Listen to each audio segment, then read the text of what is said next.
The United States is going through a massive transition right now. The difference between a politician and Donald Trump is that he doesn't play by the same rules. Donald Trump is coming in and he is breaking everything, but it might be exactly what we need right now. The truth is that change hurts, and we can't really see right now whether this change is going to be good or bad. How do you think CIA officers are thinking through the idea of getting bought out of the rest of their career?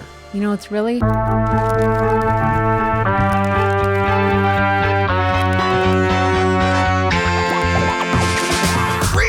It's been a while since we've sat down together, and a lot has happened. How are you feeling about everything? I'm excited. I think the business has grown so much. EverydaySpy has really become something that I never imagined. I mean, I think in the sense that I have met more and more people now who have told me themselves personally that their lives have been touched and improved by their experiences with EverydaySpy. It's humbling. Yes, it's super humbling. I mean, it happens to me in the airport. Yes. I was crossing the street not too long ago in Estes Park, and a dude jumped out of his truck. He was parked. He wasn't parked at all. He was at a stoplight. He was the second car at the stoplight. He actually got out of his running vehicle to come meet me in the crosswalk and be like, dude, Andrew Bustamante, EverydaySpy, I love you guys. You guys are doing such great work. Keep at it. And then the light turned green and he had to go back and all the honking. It was, I mean, the stories are endless. Yeah. And it just keeps getting better and feeling better. Yeah. Just recently we were skiing. I was taking my second skiing lesson. Swoop, second ski lesson? It feels just as terrible as the first one. But the ski instructor was amazing. And he spent, I think, 3 hours with me. And he gave me exactly what I needed because after the first ski lesson, I was just terrified. Like I was on the snow, but I felt like I couldn't stop. I felt like I couldn't control myself. And so he listened to me and took exactly, what I needed, step by step. And it wasn't until the very end of the 3 hours when I was thanking him.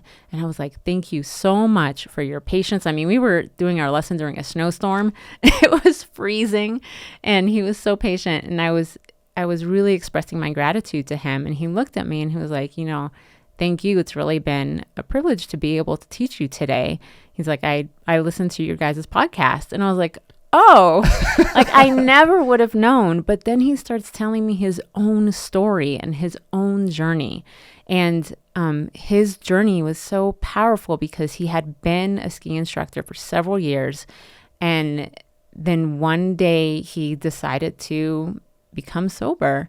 And right at the time when he decided to become sober was when he started listening to our podcast. Wow. And for the next 3 years, the last 3 years, he's been listening to us and, really taking to heart the lessons and, the techniques and tactics he was talking about, how, he implemented for himself to, work on the issues that he had before were all things that I implement myself and we have taught. And I've met other people who also use these skills and it helps them too. And so to meet somebody who, it was really humbling to have somebody help me so much and then to know that we have also helped them in a way that's so profound. When you first told me that story, I was floored because your ski instructor was the same ski instructor who previously was teaching our daughter. Mm-hmm. And he had not mentioned anything about knowing who we were. No, and she loved him too. And she loved him too. Yeah. So a couple of things. One, as much as I would love to shout out his name, I want to protect his anonymity because of where what he's at in his life. But I will say this, for all of the skiers out there, find time to visit Ski Cooper in Colorado. Ski Cooper, not Copper Mountain. Ski Cooper, not Copper, Cooper. The instructors there are top notch, and if you're lucky, you'll come across the same incredible instructor that we had. And the history of that place is awesome, right? Cooper being one of the training grounds for the U.S. military during World War II, when they were training soldiers to invade in the winter over the Italian mountains. How incredible is that, right? And there were real troops, real soldiers who were pulled from Kansas and Utah and Florida and New York, and they were trained here in Colorado at Ski Cooper on that premise so that they could be dropped by parachute and invade on skis into Italy. What an incredible historic story of that place. Yeah, it really is humbling as well, because when you read on the wall, they have a display talking about the history of Ski Cooper and the men who train there. And when you're reading it, you think about the men and women who are currently on missions doing these crazy things like that. I mean, somebody had the idea of, we need to be able to go into combat in this scenario. So we're going to train you to do it, no matter how nuts it sounds. And people signed up and they did it, and some were successful and some lost their lives. And it's just such an amazing and humbling experience to, be in a place where people trained to potentially give up their lives for our freedom, for our safety and security, and then at the same time spend the day with an instructor who's giving up his time and his focus to really make sure that you are safe on the mountain. And that was one of my biggest, I guess security is one of my big things. So security is one of your big things. Is one of my big things. I think anybody listening here has known that you're a little bit on the extreme spectrum of needing to feel secure. But that was one of the things I appreciated the most, was that his sense of security. So, just an example, he taught me to look uphill. He's like, before you start skiing, look uphill. And my first lesson didn't teach me that at all. And now I realize how important that is. So just the focus and attention he gave me, like, he seemed to be able to read what I needed, right? And what I value is security, the security of myself, my family, my nation, my neighbors, right? So, it's nice to know that as we invest our energy in other people, they are also investing their energy back in themselves and in us. So I have to go here because you just commented on how focused you are on security. The United States is going through a massive transition right now. Yeah. Donald Trump reelected for a second term. And I have to say, it's been pretty incredible to watch you process through the changes that he's been implementing. And I say that as a compliment, because you have a very rational, logical, approachable way of thinking about his changes. Can you tell everybody really, a little bit about what you're seeing, what you're thinking, how you're processing it? So I don't know if it's age or your influence. Wisdom is what we call that. But I do find that with age and with experience, I become more centered. And the first place I really experienced that was in law school, because I was I came from a very liberal family. I was very liberal progressive in college. And then when I started law school, there were so many concepts that I realized it's not black and white.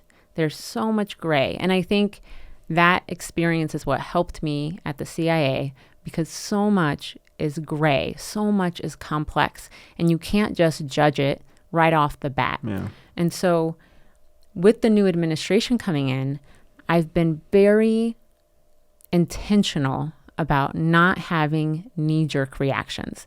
There are lots of things happening that I want to have a knee-jerk reaction and be like, this is horrible. The world is ending. Like, what's happened to our country? But the truth is that change hurts, right? And we can't really see right now whether this change is going to be good or bad. Yes, on the surface, I think for a lot of people, they're like, this is horrible. Yeah. And then for a lot of people, they're like, this is amazing. Right. But we're not really going to know. For years. For years. It's so powerful to understand, like, politicians have been making promises for a long time. Right. The difference between a politician and this enigma that is Donald Trump is that he doesn't play by the same rules. Right. So where the Obamas and the Bushes and the Clintons and the Bidens of the world, they all made promises to implement changes, and those changes didn't come.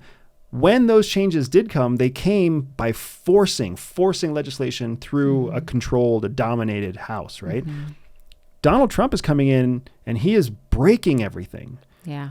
Because honestly, and I think he's saying him to himself, I just have to break it. Mm-hmm. Anything that's built back will be better than what was here before. But every politician who comes through these halls is always too much of a coward to just break it. So let's break it and then let better men fix it, essentially, right? And that is a reckless, business-minded thing to do, but it might be exactly what we need right now. Well, and the other thing he's doing is he's testing the system. So right now, in the very early days of the administration, he's testing. He's seeing, what can I actually break?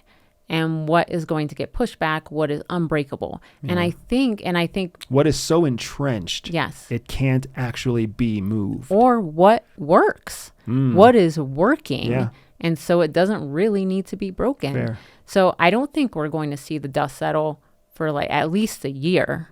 Because it's going to take the court system and, we do have checks and balances. So we're going to have to see how those play out and what do they check and what do they balance. Yeah. And then I think we'll be able to really see the state of affairs. And then we'll be able to see what is the path forward that this nation really wants. How do you think CIA officers are thinking through the idea of getting bought out of the rest of their career? It's really hard to guess because there are different types of people who work for the government. There are different types of people who work even just at CIA. Yes.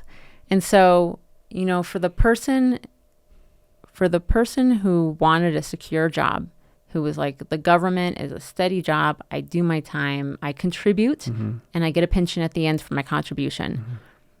Those people, if they're early on in their career, might feel more inclined to go elsewhere. But there are people at the CIA who are there for the mission. I mean, they don't care who the executive is. Yes. Yeah. I mean, they go into the jungles of Burma by themselves to like complete a mission. Get bitten by snakes. Yeah. That person isn't going to be bought out. That person's there for the mission. That person understands that no matter what the government goes through, as long as the government exists, as long as we have a nation, we have to protect it. And intelligence is a key component of protecting our nation. So I think the people who are really passionate will stay, because I don't think they're not going to leave us unguarded. Who's the kind of person that Director Ratcliffe simply won't let leave? Because there's an element of that as well. Right. So there are some people who are just too important to the mission. And I think whether they're like bean counters or whether they're just there for a paycheck, right? Right. I mean, because whether or not you want to be there, if you're talented and your talents go towards protecting our nation, we need you, and when you sign up for the CIA or the FBI or the military, it's needs of the mission. Yep. So they're not going to let you leave. Even when, I remember when we were there was at least one long government shutdown and we had to go to work. We were all critical personnel. Yeah. Because it didn't matter whether or not we got paid. The mission continued, right? So I think there are going to be lots of people like that in the CIA, the FBI, Secret Service. You just aren't going to be able to leave. You're critical. We have a number of excellent friends and colleagues that supported us in operations who work at USAID. Yes. And USAID is going through a massive tumult right now. Mm-hmm. What are your thoughts? So that was the beginning of me being like, I really need to stop having knee-jerk reactions. Because it's twofold for me. And let me frame it, because I think I want to say what I think you're saying. I want to say what I think you're thinking, and then you can correct me, right? Okay. USAID is the source of our soft power worldwide. Yeah. But it is also incredibly wasteful. And we've seen the waste that it gets trapped into and the abuse of that waste. And we've seen it for as long as we've been in government. And how do you fix that? How do you fix that? How do you change that? Especially when you think you have to accept outside of the United States, corruption, political manipulation. I mean, these things are standard. It's common to have a warlord who's a drug kingpin, who's also the president. That's common in the world. And somehow we still have to find a way to pass aid to that country. So my answer is mostly different. Oh, shows how little I've learned about you in 14 years of marriage. So I do agree with the soft power. So like the more mature version of me agrees in the importance of soft power. So I think we've talked about this before. Hard power is like your military, is your stick. Soft power is the carrot, right? We help you out. We build infrastructure. We make your people's lives better. And then you want to be friends with us because we've helped you have a better life. So it's important, it's for national security, honestly, for America to maintain its edge. All of these things are important. The other side of me, well, I understand that. I mean, that's where I think, we'll see when the dust settles how much waste, fraud, and abuse there actually was.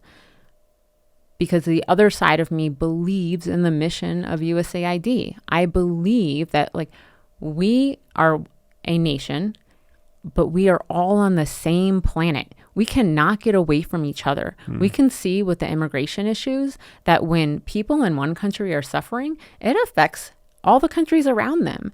So why wouldn't you try to make that better? Why wouldn't you invest in the betterment of your neighbors? Because if you don't, that will affect you in the future adversely. So I'm not saying that it's not complex, because it is incredibly complex. And I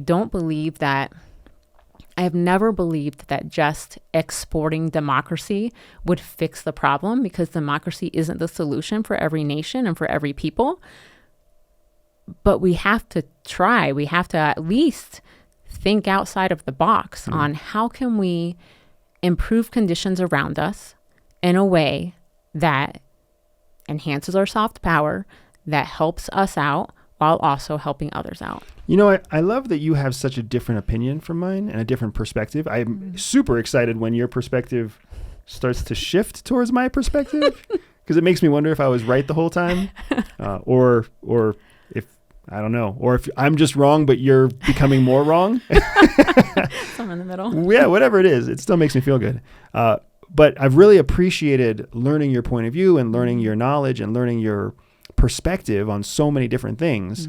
I'm actually really excited for the next phase of where we're going with the podcast, because we're going to start inviting our own network to join us in these conversations. We're going to invite our military contacts and our federal government contacts and our commercial sector contacts, folks who we trust, folks that we go to when we have questions and challenges and when we need insight.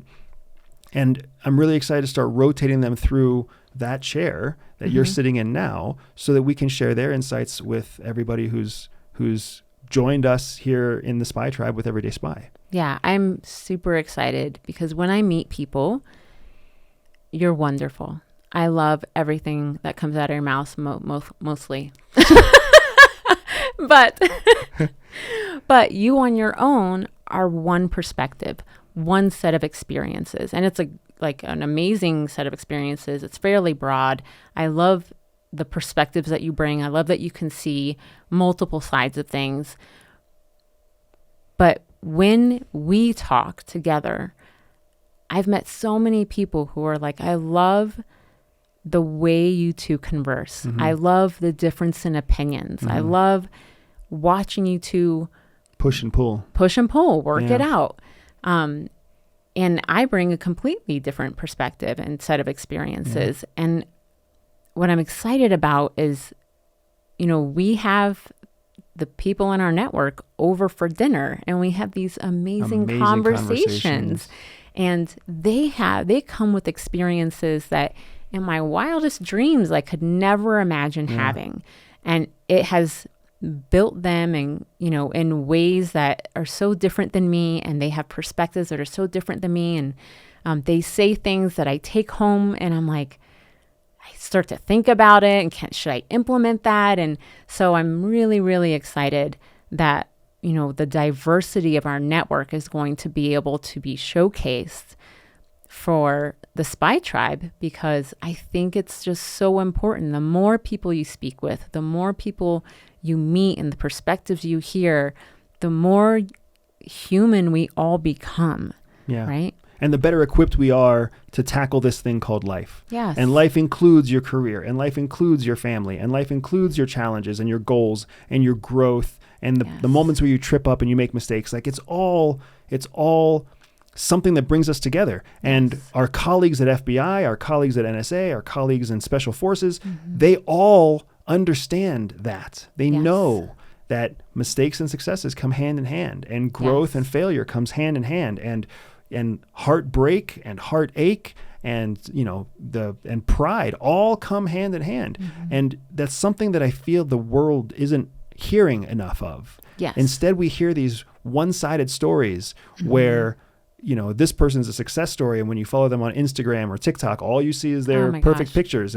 And this person is, they learn from their biggest failure, and it's like they believe that person is one-dimensional. Yeah. He failed here, he succeeded here, and now that's who he is defined as for the rest of his career. Yeah. Never thinking like, hey, that person came from somewhere and is going somewhere. That person has goals themselves. They will have multiple failures on their way to the top, right? Right. And it's been such an exciting thing because our network is also watching our company and supporting our mission. Yeah. So they want to come on. They want to share their thoughts. They want to share their knowledge, not just here on the podcast, but in our training courses and in our corporate courses, in our international private intelligence endeavors, because they believe in our mission. They believe in the mission of spy education to break barriers for everybody who's willing to learn.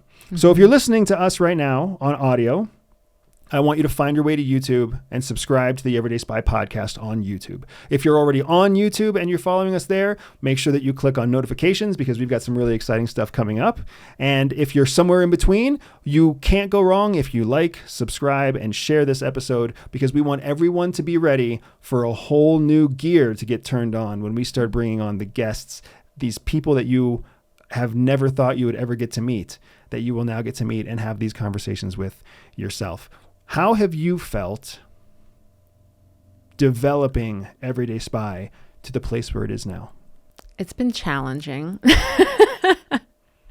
but it has felt good to, when you leave the CIA, you don't know what you're going to do with yourself. You don't know what value you really bring to everyday life. You don't know what purpose you're going to serve without the mission. So Everyday Spy really has allowed us to create a mission and a purpose that aligns with our values and that continues to drive us forward. This is the legacy that we want to build. We want to build a community of people who want to grow, and we want to grow that community. We want people to understand that life is gray, life is complex, life takes work, right? But you can still win. And winning looks like lots of different things, and winning comes with failure too. I remember, one of the most incredible, one of the most mind-blowing things I realized, probably a few years ago, I think maybe shortly after we left the CIA, was I had been raised with a goal in mind. And when I hit that goal, which was getting a professional job with the government, I had checked all the boxes, right? Done well in school, gone to college, gone to grad school, got a professional job with the government. And I was like, I've made it. I have arrived. You don't arrive in life. Life changes, right? You change. So I love that the Everyday Spy community, that the Spy Tribe is full of people who recognize that you have to constantly be striving because life is constantly changing. Yeah. Right? Folks, I am super excited to share this conversation with you, and even more excited to share the conversations that we have ahead. If you want to understand more about how Jihi and I think about problems and what CIA taught us to do, make sure you click on the link in the description below and find your way to the spy quiz. But I do have one more thing I have to say to my beautiful wife before we wrap up, because I have noticed that as you have spent more years away from CIA, you have fallen into the habit of calling it the CIA. Yeah.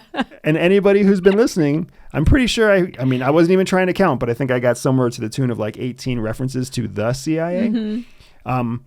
Just to make sure that people know I'm not the one lying here, what is the correct way of saying it and why? I don't know. You don't remember? No.